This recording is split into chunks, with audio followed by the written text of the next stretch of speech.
Bien, buen día a todos. Se constituye esta sala del Tribunal de Impugnación Provincial, constituida por los doctores Liliana Diú, Mario Rodríguez Gómez y quien habla Federico Sommer, a los fines de debatir en audiencia oral y pública el caso 25.861, caso Aranda, Julio César. Entendemos que es una impugnación deducida por la defensa particular, a cargo de la doctora Fanesi, contra una decisión tomada por un juez del Colegio de Jueces. Tiene la palabra, doctora. Dejamos constancia que estamos con el doctor Rodríguez Gómez de la Oficina Judicial de San Martín de los Andes y la restante integrante del tribunal, la doctora Liliana Diú, está en la sede de Zapala, tercera circunscripción judicial. Sí, muchas gracias, buenos días a todos. Concretamente es cierto que hemos presentado una impugnación contra la resolución de fecha 5 de julio del 2017, en la cual se desarrolló la audiencia de control de acusación, en donde intervino la doctora Ana Malvido. En tal audiencia y concretamente respecto de lo que es la impugnación, fue rechazada la incorporación de un testigo que para esta defensa resulta de suma relevancia, y es por tal motivo que nosotros presentamos la presente impugnación, entendiendo que existían dos agravios. Uno, no solo el límite a lo que es el derecho de defensa, toda vez que de manera injustificada, creemos, y arbitraria, decidió no hacer lugar a la incorporación de este testigo, y en segundo lugar también porque creemos que existió una inobservancia en lo que es las reglas de la imparcialidad respecto de la doctora Malvido, al no respetar el principio de acusatorio respecto a lo que era la litigación de la audiencia, violentando entonces los artículos 5, 7 y 10 del Código Procesal de la provincia de Neuquén. Respecto a lo que es la admisibilidad, antes de pasar al fondo de los agravios en concreto, hemos planteado el presente recurso en virtud del 233, esto es, en calidad de ser un auto procesal importante, entendiendo que existe un gravamen irreparable que en estas circunstancias afecta claramente el derecho de defensa al limitar la prueba a producir, y sobre todo lo que es respecto de la teoría del caso que va a plantear la defensa en el juicio. Creemos que no escuchar un testigo relevante justamente en instancia, o sea, limitar en esta instancia, escuchar con posterioridad un testigo de suma importancia como es la señora que ofrecimos en su momento, Rubelina Mota, genera un gravamen que no va a poder ser reparado con posterioridad si no la escuchamos en el juicio, y que en este sentido también consecuentemente existe también una limitación a lo que sería el derecho de revisión integral de la sentencia, entendiendo que si hipotéticamente el señor fuera condenado, claramente estaríamos pensando en qué hubiese sucedido si ese testigo hubiese declarado. Y en ese sentido existe jurisprudencia del Tribunal de Impugnación, concretamente en el legajo 12.092 del 2014, caso Velar, en el cual el Tribunal de Impugnación, integrado por los doctores Rodríguez Gómez, Repeto y Rimaro, en un caso que decidieron por mayoría, en fecha 5 de junio del 2015, justamente declararon que era admisible el planteo concreto respecto de unos testigos que habían sido rechazados en una audiencia de control de acusación por sobreabundantes, y se abrió el recurso bajo el fundamento, concretamente dice: el Tribunal de Impugnación tiene por función corregir, revocar o confirmar una sentencia dictada por él o los jueces de juicio, y estos últimos dictan sus pronunciamientos sobre la base de la prueba presentada allí. Entonces, la imposibilidad de revisar el rechazo de medidas probatorias decidido en el marco de una audiencia de control de acusación llevaría a que en la instancia revisora se deba realizar un juicio hipotético sobre lo que habría ocurrido si no hubiera sido denegada la prueba en cuestión, circunstancia absolutamente contraria al espíritu del nuevo ordenamiento procesal de la provincia. En este sentido se entendió que era admisible en virtud del 233 el planteo respecto del rechazo de un testigo en ese caso. Y en este sentido que nosotros vamos a plantear que este recurso es admisible. Concretamente respecto de los dos agravios, muy sencillamente, como explicaba al inicio, en la audiencia de control de acusación se inició con lo que es el ofrecimiento de prueba, primero de la Fiscalía, luego de la defensa.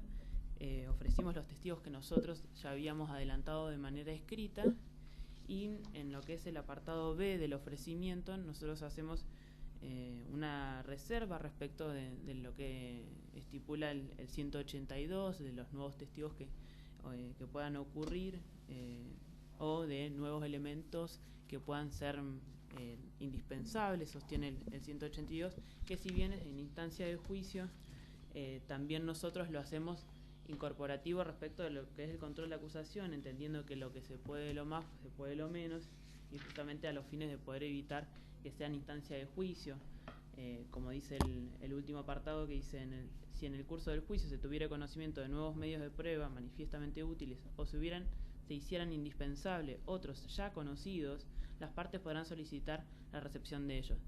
Está claro que si se conocían en la etapa de juicio, también pudieron conocerse en el control de acusación.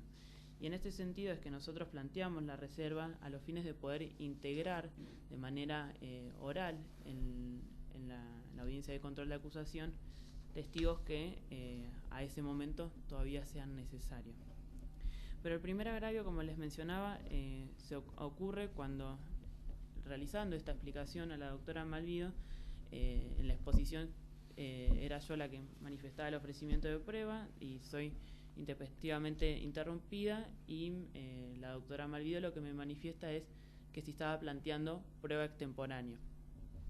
A lo cual yo le contesté que no, y le di las razones, le expliqué por qué esta testigo había llegado a nuestro conocimiento en esta instancia, que era una testigo que, si bien se conocía con anterioridad la posible existencia, no teníamos los datos, y era por eso que nosotros la ofrecíamos en la audiencia de control de acusación.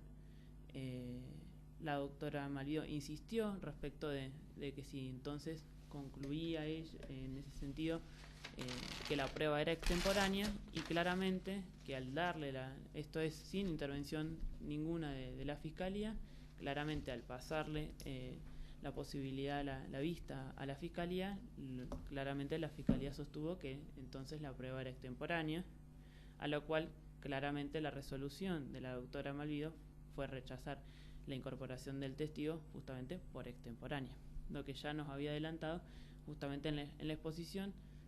En este sentido, nosotros que creemos que violenta claramente el principio de contradicción que debe existir, sobre todo la imparcialidad respecto de lo que son las reglas de litigación, entendiendo que los jueces solamente deben resolver cuestiones que sean planteadas por las partes, y nunca claramente generando que los fundamentos mismos de manera anticipada formen parte después de las herramientas que se le va a dar a la contraparte, en este caso a la Fiscalía, para que pudiera realizar el planteo que quisiera en ese momento. En ese sentido, nosotros creemos que hubo un avasallamiento de las reglas de la litigación al no respetar, que tranquilamente, de hecho, la Fiscalía podría haber realizado un planteo, pero no sabemos si lo hubiese realizado o no, si no hubiese la doctora Malvido anticipado tal opinión. Concretamente, con lo que es la testigo en sí, les manifiesto que, como les decía, el presente caso es un homicidio en el cual la Fiscalía lo acusa al señor. Nosotros, desde esta teoría del caso que vamos a plantear, un poco adelantando en ese momento, le dimos las razones a la doctora Malvido, que se trataba de unas cuestiones previas, de que habían habido enfrentamientos previos, y que de hecho los vecinos del barrio, justamente por la conflictividad del barrio, era difícil conseguir testigos que pudieran declarar en contra de quien era la víctima, víctima que, como es también conocida por la Fiscalía, fue acusado por varios homicidios, por lo cual no era algo extraño que plantear que que la víctima lo había agredido al señor Aranda en primeras circunstancias. La testigo que nosotros tenemos es la señora Rubelina Mota, como les decía, de nacionalidad dominicana, la cual la señora trabajaba en un mercado del barrio y observa un hecho previo en el cual el señor Aranda es la víctima, víctima de esas agresiones por parte de quien después resulta víctima de este caso.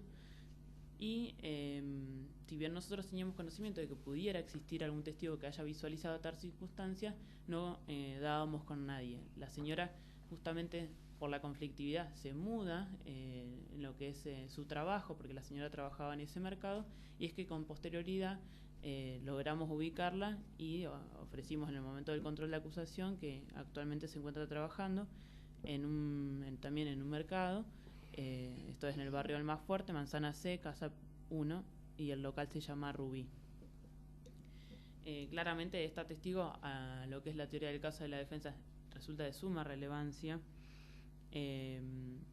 y así fue planteado a la doctora Malvido. De hecho, también lo que se manifestó es que nosotros entendemos que si bien tanto la parte acusadora como la defensa ofrecen los ofrecimientos de prueba por escrito de manera anticipada, es el momento del control de acusación de la audiencia del 168 en el cual se perfeccionan concretamente, y de hecho uno puede ofrecer muchos testigos, pero si luego en la audiencia no los verbaliza, quedarían fuera, por lo cual está claro que la audiencia es el momento en el cual se culmina y se cierra esa etapa intermedia para la posterioridad de continuar a juicio. Por eso nosotros entendimos que aún en esa circunstancia el ofrecimiento que estábamos realizando no era extemporáneo como si la doctora Malvido adelantaba. Y es en ese sentido que nosotros les hacemos este planteo. Creemos que en primer lugar este recurso debe ser declarado admisible, y en segundo lugar creemos que la sustancia de fondo también resulta relevante, y en ese sentido debe ser revocada la decisión de la doctora Ana Malvido como jueza de garantía, a los fines de poder incorporar a la señora Rubelina Mota como testigo del caso del señor, y no violentar lo que es el derecho de defensa, y poder escuchar a tal testigo en lo que es la instancia de juicio. Nada más. Una consulta sobre lo último, quizás para acotar. Lo que usted requiere desde el Tribunal de Impugnación es que revoquemos la decisión dictada por la doctora Malvido y dictemos, y de oficio, o en esta instancia recursiva, hagamos lugar una competencia positiva, no que remitamos a un nuevo juez de garantía para discutir la cuestión, ¿verdad? No, entendemos que claramente este tribunal tiene las posibilidades de, justamente como al revocar quedaría incorporada la testigo, consideramos que también por una cuestión de economía procesal resulta procedente que al revocar quede incorporada directamente a los fines del juicio. Lo que pasa que en relación al primer planteo, si se ha violado la imparcialidad, podría ocurrir que nos limitemos a eso, pero está bien. Pueden ocurrir las dos Era cosas. para tener claro también el objeto de la réplica del Ministerio Público Fiscal. Eventualmente al final le doy la palabra nuevamente, doctora, si hay algo que incorpora el fiscal novedoso. Doctor García, tiene la palabra. Sí, gracias. Buen día, señores jueces, buen día a las partes. Bueno, desde la Fiscalía lo que vamos a sostener no es ni más ni menos que lo que dice el Código, y que, en definitiva, la impugnación aquí deducida por la defensa debe ser declarada inadmisible desde el plano estrictamente formal. Y esto se da porque, en realidad, más allá del esfuerzo que realiza la señora defensora para intentar encauzar esta impugnación, no resulta impugnable desde ningún plano, teniendo en cuenta las normas de nuestro Código Procesal. En primer lugar, se hace referencia a la impugnabilidad objetiva por parte de la defensa, y se intenta encauzar esta impugnación a través de un auto procesal importante. A ver, en primer lugar, más allá de las distintas acepciones que se le ha dado a auto procesal importante y cómo viene regulado por nuestro Código de Procedimiento en el artículo 233, primero hay que aclarar que en materia impugnaticia, así lo establece nuestro Código, rige un principio de taxatividad. Entonces van a ser impugnables las decisiones que así lo establece el Código y en las condiciones en que establece el Código y por parte de quienes establece el Código. Pero lo que aquí se omite es que el artículo 172, luego que viene regulando la audiencia de control de acusación, en su último párrafo dice que lo resuelto en esta audiencia resulta irrecurrible y que justamente la parte tiene que hacer reserva de impugnación para impugnar luego la sentencia, ¿tá? Porque es ahí en donde entra todo este juego de hipótesis y demás a las que se hace referencia, porque si no, no tenemos agravio actual, que es lo que ocurre en este caso. Pero el 172, última parte, es una norma específica que está regulando específicamente la audiencia de control de acusación. y se busca, y nos dice que no es recurrible, y se busca el 233, que es una norma genérica del sistema de impugnaciones, para hacerle intentar ingresar por allí a la impugnación. Porque digo, más allá de lo que se interprete por autos procesales importantes. A ver, si vemos cómo está la regulación en el código, el 233 de autos procesales importantes, fíjense que viene a continuación de la frase que está diciendo de las medidas cautelares.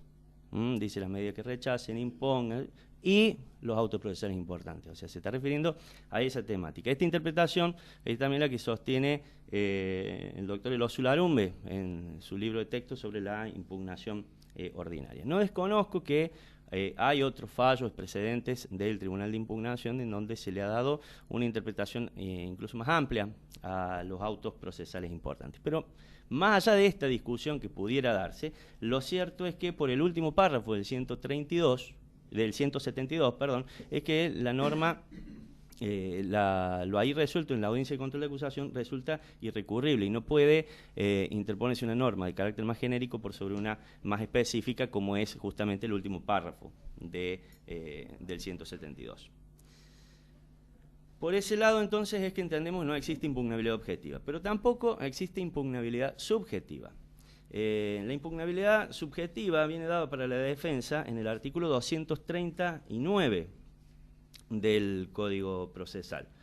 Y allí estipula una serie de actos procesales, de resoluciones que puede impugnar la defensa, y en ninguna se prevé esta.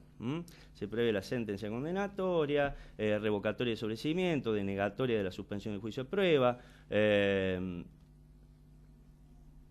las que impone la prisión preventiva y decisiones que se adoptan en etapa de ejecución de la pena.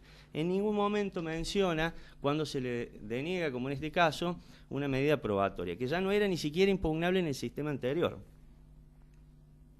¿Pero por qué es esto? Es porque guarda una coherencia el código. Por eso en el 239 esto se compagina con todo lo otro, con el 132 y el 233, y esto no resulta impugnable. Esa es la coherencia que tiene el código. Pero además de todo esto, tampoco, y esto es un requisito que se exige para las impugnaciones, que tiene que haber un gravamen que sea irreparable. Y acá, más allá de lo que la defensa manifieste, no nos demuestre que existe un gravamen irreparable, no demuestre cómo se consumó con esta decisión un perjuicio. Nos está hablando de una hipótesis a futuro, de que si en el juicio no le fuera como lo desea, es porque no se le admitió esta prueba, que en realidad, justamente cuando el 172, último párrafo, admite la posibilidad de dejar reserva de impugnación, es cuando se impugne la sentencia definitiva, es allí que tiene que demostrar que ese testimonio hubiera cambiado la suerte del juicio. Ese testimonio que arbitrariamente, supuestamente, se le deja de lado, es lo que hubiera hecho variar la suerte del recurso. Por eso también es que se admite en este sistema prueba en el propio recurso. Esto es, señores jueces, las razones por las cuales desde el Ministerio Público Fiscal entendemos que la impugnación deducida por la defensa resulta inadmisible formalmente. Para el caso de que los señores jueces entendieran que es admisible desde un plano estrictamente formal, entendemos que los supuestos agravios tampoco se verifican. En primer término, nos señalan que la jueza, bueno, acá nos dijo que la jueza actuó de manera arbitraria. En el escrito se dice que la intervención de la jueza inobservó los estándares del principio acusatorio. ¿Y en esto en qué se funda? En que cuando la defensa estaba manifestando la prueba que ofrecía, la jueza, al advertir que ya se estaban mencionando testigos que no estaban en el escrito que prevé el artículo 166 del Código, es que le hace, como le explicó la señora defensora, esta manifestación de que sí estaba queriendo introducir prueba que dice extemporánea, o sea que no estaba en ese escrito. Dice que con esto se rompe el principio de contradicción, la imparcialidad del juez. En realidad entendemos que no se viola ni uno ni otro. ¿Por qué? Porque, como ustedes bien saben, este tipo de sistema es distinta a la actitud que tiene que tener un juez en las audiencias previas al juicio o en el juicio propiamente dicho. En el juicio propiamente dicho, tal es así que hasta se le tiene vedado formular alguna pregunta. Pero en las audiencias previas al juicio, siempre lo venimos viendo que es necesario que exista una conducta, una actitud proactiva de el juez a los fines de ordenar la audiencia y de ordenar la prueba que se va a utilizar en definitiva, como en este caso, en un juicio. Por esa razón es que entendemos que no, ni se afecta el principio de contradictorio, ni se afecta un principio de imparcialidad, porque el juez le haya hecho esa pregunta a la defensa de si era en definitiva, que es prueba que no está mencionada en el escrito que presentó en la oportunidad del 166. Tampoco no es que el juez anticipe un criterio, porque en definitiva es lo que dice el código. El código da plazos, el código te va a ver para ordenar el proceso. Si empezamos a generar que más excepciones de las que prevé el propio código en sus reglas, y empieza a ser medio un descontrol y en definitiva estar sujeto a lo que ocurre en el momento, cada parte ofrezca las cosas en el momento que las quiera ofrecer. El código marca tiempos y lo que hizo en definitiva la jueza fue hacer cumplir el código, y celebramos que así sea porque es lamentablemente muy común que en este tipo de audiencias no se respeten las reglas y se ofrezcan testigos, que no se brinden los domicilios de los testigos y que, bueno, y nosotros dicen, bueno, la parte se reserva una cuestión estratégica, hasta eso se nos ha llegado a decir y no sabemos en definitiva ni quién es, ni qué va a declarar, ni cuándo. El código marca reglas que deben ser cumplidas. En este caso, la jueza lo único que hizo fue velar por el cumplimiento de esas normas. Por otra parte, como segundo agravio, se dice que la resolución como que, bueno, que hace una interpretación errónea de lo que establece el código en esta materia.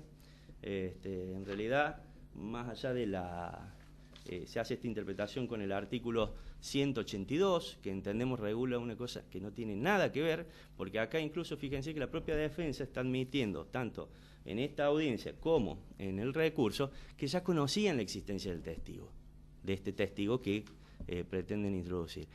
Supuestamente lo conocían, que lo único que no sabían era el domicilio. Si lo conocían, lo hubieran puesto en el 166 y que con posterioridad se confirmaba el domicilio. No sé, había otras opciones. Pero el 182 está haciendo referencia a la existencia de prueba nueva que no fuera conocida, no de prueba que es conocida y se omite ofrecerla en término. Fíjense en la página 4 del escrito recursivo, en el tercer párrafo específicamente la defensa dice: conocíamos su existencia desde antes del testigo. ¿Tá? Por esa razón tampoco no encuentro que sea aplicable a cabo extensiva la interpretación que se le da al artículo 182. Pero aparte, cuando el código hace todo esto, que va generando todas estas reglas, que es para que tenga un orden el proceso, y también lo hace para que todas las partes puedan ejercer todos sus derechos, todas las partes, en cada etapa del proceso. ¿Cómo puede hacer la contraparte para evaluar? Porque supuestamente en el control de acusación nos podemos oponer a prueba de la otra parte. ¿Y cómo me opongo yo si me la ofrecen ahí en ese momento? No conozco. ¿Cómo puedo evaluar la pertinencia de ese testimonio si en definitiva se está ofreciendo allí y no se conoce previamente de qué se trata? Por esas razones es que el código va regulando, en todos los casos va generando, son reglas para que el proceso sea regular, sea ordenado y todas las partes puedan ejercer sus derechos en término. Por todo ello, señores jueces, es que en primer término, como ya lo anticipé, vamos a solicitar desde el Ministerio Fiscal que se declare la inadmisibilidad formal de la impugnación deducida por la defensa. Y subsidiariamente, en el caso en que entendieran que es formalmente admisible, que desde lo sustancial del recurso tampoco resulta admisible la decisión, toda vez que no hubo una decisión arbitraria y se interpretó conforme a la normativa procesal las normas que sostuvo la jueza para dictar su decisión. Muchas gracias. Bien, doctora, última palabra. En particular, creo que lo introducido por la Fiscalía es lo del 172, que nos interesaría saber su posición. Sí, Concretamente, respecto de esta cuestión de la admisibilidad, el caso que les planteé como jurisprudencia del tribunal, el caso Velar, que les mencionaba al inicio, justamente en lo que es la jurisprudencia que establece tal resolución, inicia diciendo que si bien el artículo 172, último párrafo del Código Procesal establece la irrecurribilidad de las decisiones adoptadas en el marco de audiencias de control de acusación, la defensa se encuentra legitimada para impugnar dicho pronunciamiento, que en el caso se trató del rechazo por sobreabundante de ciertas pruebas, medidas probatorias, toda vez que se trata de un auto procesal importante en los términos del artículo 233 del citado ordenamiento. O sea que ya allí sí establecía que esto se trataba de un auto procesal importante. Y agrega, y creo que también era parte de lo que yo inicialmente planteaba, y se sostiene: la planteada es una cuestión que genera un gravamen que no podría ser reparado ulteriormente y ello determina su admisibilidad formal. Y esto del gravamen irreparable justamente se trata de en qué nos encontraríamos si el señor fuera condenado, y estaríamos planteando hipotéticamente qué hubiese ocurrido si hubiésemos escuchado a tal testigo. Está claro que nosotros estamos a los fines de garantizarle al señor la mejor y más eficaz de las defensas, y justamente de eso se trata, y esa mejor defensa implica justamente escuchar a la señora, producir esa prueba. No sabemos si va a ser determinante o no, toda vez que eso va a ser valorado por el tribunal de juicio, hipotéticamente, pero la información debe ser escuchada. Nosotros no estamos hablando de un resultado respecto de esa información, si determinaría o no que fuera absuelto el señor. Estamos hablando de que es necesario escucharla. La relevancia o no, al fin y al cabo, respecto de lo que pueda ser una sentencia absolutoria o condenatoria para el señor, va a ser evaluado por el tribunal de juicio, no por nosotros ni por la fiscalía en sí misma. Respecto de lo que la fiscalía refería respecto de los gravamen, sí hubo claramente una cuestión de imparcialidad. Lo que debió haberse realizado era muy sencillo: era terminar de escucharme a mí, que era la que estaba exponiendo, darle vista a la fiscalía. Si la fiscalía planteaba algo, ahí sí la doctora Malvido... Bien, doctora, eso ya lo dijo y quedó claro su posición. Y finalmente, para explicar una cuestión respecto del testigo, nosotros no era sorpresivo y sí era pertinente, y tenía la fiscalía la oportunidad de realizar los planteos necesarios, toda vez que nosotros en la audiencia de control de acusación le manifestamos todos los datos personales de la mujer, explicamos por qué no lo habíamos mencionado anteriormente, y también explicamos qué iba hipotéticamente a declarar o cuál era la finalidad de la señora de incorporarla como testigo. Y sobre el conocimiento de testigos, era una circunstancia general, no era que nosotros conocíamos la existencia de esta señora en particular, sino de que había habido un inconveniente previo y que estábamos buscando estos testigos. Y finalmente encontramos a esta señora, pero no es que nosotros conocíamos directamente la existencia de la señora, sino de la circunstancia fáctica previa, de la cual necesitábamos claramente un testigo que pudiera comprobarlo. Es eso, no había un conocimiento específico de la señora. Simplemente esas aclaraciones, y es por eso que nosotros vamos a solicitar que la resolución de la doctora Ana Malvido sea revocada, y en primer lugar claramente que este recurso sea declarado admisible por los motivos brindados. Bien, gracias. ¿Alguna pregunta, doctor? No, muchas gracias. Doctora Diu, ¿quiere formular alguna precisión en los términos del 245 a las partes? Sí, una sola la defensa. Puntualmente, la verdad que no lo escuché si lo dijo. ¿Hicieron la reserva de impugnación ante el rechazo de esta prueba testimonial? En la audiencia... en la audiencia de control de acusación. No, lo planteamos directamente, presentamos el escrito. No, pero yo me refería a la reserva de impugnación en relación a la sentencia, que en la audiencia de control no lo hicieron. No. Y otra pregunta, porque la Fiscalía hace mención, y que si bien lo estoy mirando acá, en uno de los párrafos del escrito de impugnación se menciona puntualmente que se conocía a este testigo, pero se desconocía el domicilio. Para que me aclare esta circunstancia, porque en realidad usted está diciendo que no la conocían. ¿Cómo es el tema puntualmente? No, es lo que les manifestaba. Se conocía que había una circunstancia de un hecho anterior donde la víctima del caso había agredido al señor Aranda. No encontrábamos testigos por una cuestión de conflictividad del barrio. se conocía esa circunstancia. Y dentro de esta búsqueda, la familia finalmente logra ubicar a esta señora por comentarios del barrio que la llevan a encontrarla en otro barrio que se encuentra ahora trabajando. Es esa la circunstancia. Pero igual nosotros en la audiencia sí manifestamos todos los datos completos, en realidad es el domicilio laboral el que aportamos, actual, y los motivos por los cuales explicamos esta circunstancia y cuál era la relevancia de la misma. Bien, no tengo más preguntas, doctor. Bien, señora Aranda, ¿me escucha? Sí. Bien, antes de pasar a deliberar, que significa pasar a discutir nosotros los 3 jueces qué decisión vamos a tomar en esta audiencia en que solamente se está discutiendo si es admisible o no el testimonio de Melina Mato en el juicio oral y público que se realizaría en su contra. ¿Quiere decir algo? ¿Quiere decir algo al tribunal? Usted tiene el derecho de manifestarse. No. Bueno, gracias. Vamos a pasar a deliberar. Le vamos a pedir entonces a la Oficina Judicial de Neuquén que suspenda o corte la comunicación solamente con la oficina de Neuquén y nos conectamos 11:30 para dar la sentencia o la resolución interlocutoria de este tribunal.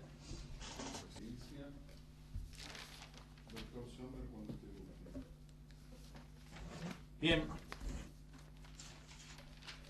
Iniciamos entonces la oralización de esta decisión, que anticipo es con voto dividido.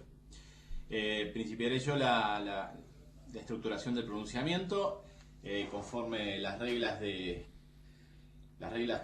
regulan la estructuración correcta de un pronunciamiento en esta instancia de impugnación. Principiaré por la cuestión de la admisibilidad formal. En este sentido, comparto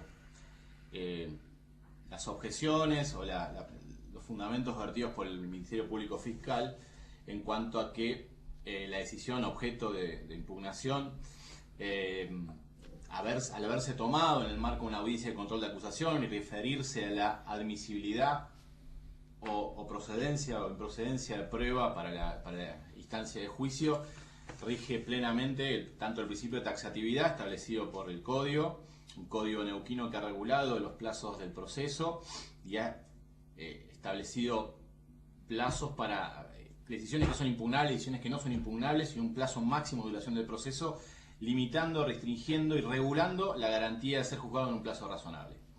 En ese marco el artículo 172 es claro y no ha sido tachado de inconstitucional por la parte recurrente. Por lo tanto, en aras de la brevedad, entiendo que la presentación de testigos extemporáneos por la defensa del señor Aranda conllevó a que la decisión tomada en ese marco de esa audiencia resulte irrecurrible. Ahora bien, es cierto que también nos ingresa una cuestión que entendemos o convenimos entre los 3 jueces que debemos abordar, que si bien la doctora lo presentó como una suerte de agravio de fondo, como es la afectación a la garantía de imparcialidad, la afectación de los estándares de litigación o del principio contradictorio que regula el proceso neuquino. Una aplicación automática de las normas nos llevaría a decir que es una decisión que no vamos a abordar por cuanto la inadmisibilidad formal del recurso nos impide ingresar en los agravios. No obstante, convenimos que era importante, en virtud de la gravedad del hecho referido por la doctora, en el marco del artículo 229, hacer un control oficioso de convencionalidad y al menos en mi opinión, y a la luz de lo que surge del acta y el relato dado por las partes litigantes en esta audiencia, no advierto que se acredite de forma clara y manifiesta una afectación de la garantía constitucional de ser juzgado por un juez imparcial. Comparto el criterio sustentado por el doctor García en cuanto el juez, al dirigir el proceso, requiere una proactividad en el marco de las audiencias previas al juicio oral. Y no son pocos los casos en que esta falta de proactividad de los jueces ha llevado a procesos totalmente sin sentido, que no sabemos hacia dónde transcurren. Creo que ha hecho una aplicación de su rol de director del proceso, dirigir esa audiencia de control de acusación, en la que todos, y ha sido uno de los temas abordados en los últimos congresos, incluso acá en San Martín de los Andes, es cuál es el rol del juez de garantías en la audiencia de control de acusación. Y mayoritariamente entendemos que no es un escribano, un mero observador de una litigación, sino que tiene que dirigir el proceso a los fines de determinar qué hecho va a ser admitido para ser juzgado en un juicio y qué prueba va a ser admitida en tal sentido. En esa labor no se advierte de modo manifiesto una afectación de la garantía invocada por la doctora. Así que en virtud de ello, hable de declarar inadmisible o propicio, declarar inadmisible de plano estrictamente formal la impugnación deducida por plena aplicación de los artículos 233, 239 y 172, última parte o infine del Código Procesal Neuquino. Ahora le doy la palabra al doctor Rodríguez Gómez. Bueno, muy bien, como ya adelantó el doctor Federico Sommer, yo voy a votar en disidencia. Respecto de la admisibilidad, por supuesto, yo entiendo que justamente existe legitimidad objetiva porque fue planteado en términos de acto procesal importante, y existe legitimidad subjetiva porque justamente, si bien en la cuestión subjetiva no se menciona el acto procesal importante ni para la querella, ni para la fiscalía, ni para la defensa, como bien refiere incluso el doctor Usularumbe, citado por la fiscalía en su libro, el acto procesal importante solamente tiene legitimidad subjetiva la defensa. Ese es el criterio del doctor Usularumbe, al cual yo adhiero. Entonces, por un lado, existe legitimidad objetiva y existe legitimidad subjetiva. Lo que hay que definir claro es decir si realmente es un acto procesal importante el planteo de la defensa. Algo adelantó la señora defensora en el sentido de que yo en otra jurisprudencia ya había expresado mi opinión en otro caso, y en este sentido sinceramente yo no entiendo qué posibilidad de reparación tiene la defensa en este caso de que no se admita un testigo, incluso que obviamente para la defensa es clave para probar su teoría del caso en un debate. Es decir, ¿cómo hace para repararlo? Independientemente que tenga posibilidades de dejar reserva, entonces ir después, llegar hasta la corte si quiere, o a un tribunal internacional. ¿Cómo va a decir? Decir que hubiese pasado porque este testigo iba a decir algo que nunca dijo y que nunca se le permitió decir. Es decir, que yo creo que debe ser revisado, tiene oportunidad la defensa, en este caso, de que un tribunal decida si realmente esa decisión del juez de garantía de no permitirle que los jueces de juicio escuchen justamente el relato de este testigo para probar una proposición fáctica o para probar incluso toda su teoría del caso, que sea revisado, porque sinceramente no encuentro otra posibilidad de reparación ulterior en caso justamente de que no sea, por lo menos no haya un doble conforme de esta decisión. Básicamente por ese motivo ya lo dije en el caso anterior citado, y bueno, lo reitero en este caso también. Y yo sinceramente también comparto el criterio del juez proactivo, incluso no necesariamente en la etapa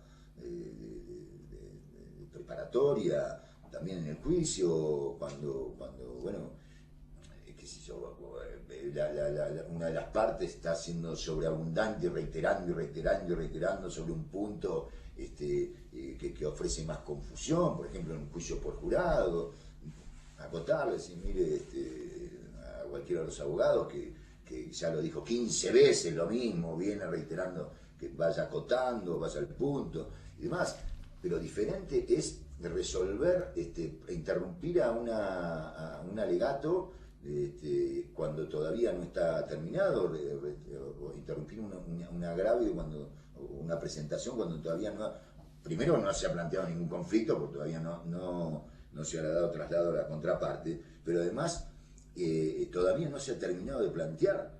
Es decir, ni bien empieza a hablar la defensora, tal cual lo ha presentado la defensa, y no ha habido oposición de la Fiscalía, en el sentido no fue de otra manera, ni bien empezaba a hablar, ya le dijo, y aparte definir que lo que estaba planteando era prueba extemporánea. Es decir, usted está presentando prueba extemporánea. A mí me parece que, sinceramente, independientemente de que después pueda ser correcto, ¿no?, la decisión o compartir o no su criterio, yo creo que, con todo respeto, por supuesto, la doctora Ana Valvido se apuró, básicamente se apuró, y con eso rompió este principio de imparcialidad, que es básico y se puede quebrantar en cualquier instancia del juicio, y por eso hay que estar muy atento en esta dirección del proceso. Es decir, no es un principio sacrosanto que se tiene que violar alevosamente. Se puede violar o lesionar justamente en una incidencia de estas, y de alguna manera la defensa dice, de alguna manera advirtió ya a la Fiscalía, porque si la jueza interrumpe a una de las partes y dice, esa es prueba extemporánea, ¿la va a presentar? ¿Qué va a decir la Fiscalía cuando le traslada? O sea que yo creo que en este sentido también le asiste razón a la defensa, por eso es mi voto en disidencia en las dos cuestiones. Doctora Diu, le escuchamos. Bien. ¿Me escuchan bien?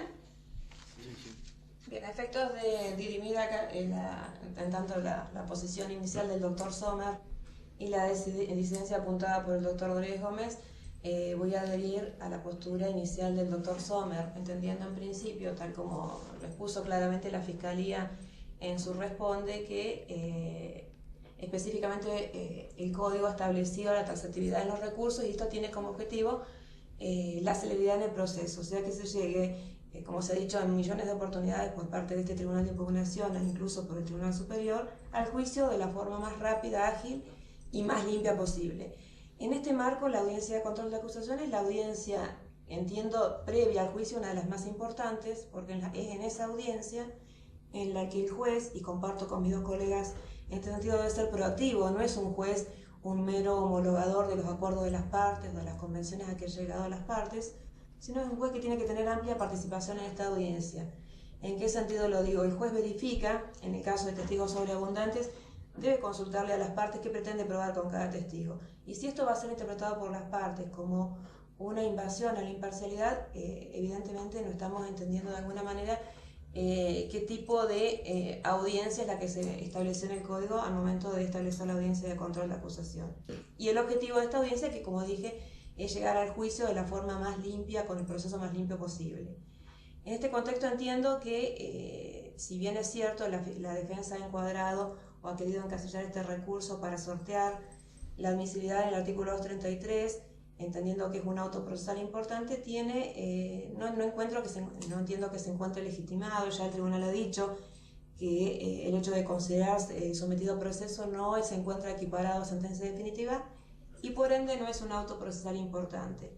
Y en este caso, además, advierto que la defensa no ha incorporado un gravamen de imposible reparación ulterior, no solo porque no ha dicho en qué circunstancias motivaron el rechazo de este testigo, que además la Fiscalía claramente establece que fue en virtud de que no había mencionado el domicilio, y también en el escrito de la defensa se menciona esta situación, o sea que evidentemente el testigo era conocido anteriormente por la defensa, y pretender sortear ahora esta situación de extemporaneidad resulta, por lo menos en este caso, inadmisible. Por estas razones entiendo que debe rechazarse la admisibilidad prevista por la defensa. Entiendo que el recurso de impugnación en este caso es inadmisible, no solamente por las claras previsiones del artículo 227 en relación a la taxatividad recursiva, por no encuadrar en el 233, y además por la clara mención de irrecurribilidad establecida en el último párrafo del 172, que establece claramente que todas las decisiones referidas que se han tomado en la audiencia de control de acusación, y específicamente en este caso agrego referidas a la admisibilidad o no de la prueba, son irrecurribles. Por estas razones considero que debe rechazarse el recurso de impugnación formulado por la defensa, y agrego simplemente que entiendo que la actuación en este caso del juez, de la juez que tomó la audiencia de control de acusación, al pretender o al hacerle mención a la defensa sobre si era un testigo extemporáneo, pretendía que la defensa, tal como mencionó en la audiencia, explicara las razones por las cuales pretendía traer a un testigo que no había sido ofrecido oportunamente. Que la defensa mencionó, tuvo la oportunidad de mencionar que este testigo no había sido ofrecido por razones de conocerse el domicilio, y adelantó que no iba a mencionar cuál era la teoría del caso de la defensa para acreditar estos extremos. O sea que entiendo que la actuación en este caso del juez no vulnera la imparcialidad y por ende debe ser confirmada. Por estas razones adhiero al voto del doctor Federico Sommer. Bien, entonces este tribunal resuelve por mayoría declarar la inadmisibilidad formal de la impugnación ordinaria deducida por la defensa particular del señor Aravena, representada por la doctora Fanesi en la audiencia del día de hoy, y en consecuencia confirmar la decisión dictada por la doctora Ana Malvido en su calidad de jueza de garantías del Colegio de Jueces de la Ciudad de Neuquén, que dictara el pasado día 5 de julio de 2017 en las presentes actuaciones. 2. En virtud de lo controvertido de la cuestión y lo convenido con mis colegas, habremos de eximir totalmente de costas a la parte perdidosa, apartándonos del principio general de derrota establecido en el artículo 268, por entender que existieron fundados motivos y precedentes jurisprudenciales que pudieron llevar a la recurrente a creerse con derecho y con razón a impugnar la presente decisión. Quedan todos notificados. Buenos días. Muchas gracias. Buenos días.